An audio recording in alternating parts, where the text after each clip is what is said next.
পুতনা দেহটা ধপাস করে গোকুলের উপর পড়ল।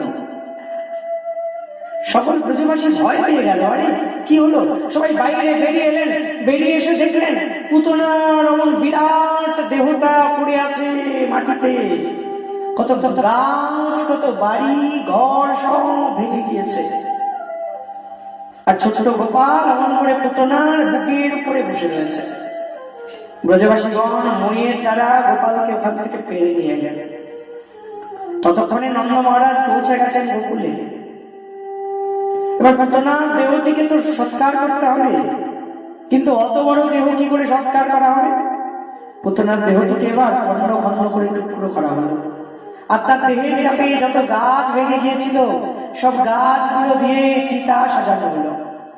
আর সেই চিতায় উঠে পুতনার দেহটিকে সংস্কার করা হচ্ছে। এবার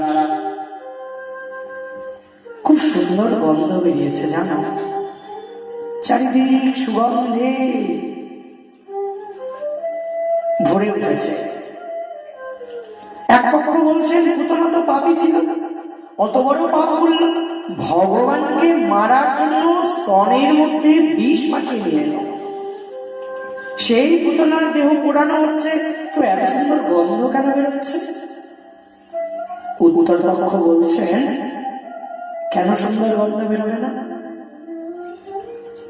পুতনার কত সৌভাগ্য দেখো, যিনি জগতের ঈশ্বর বিরাট ভগবান, তাকে পুতনা অমন করে কোলে করতে পেরেছে, অমন করে কোলের মধ্যে ধারণ করেছে।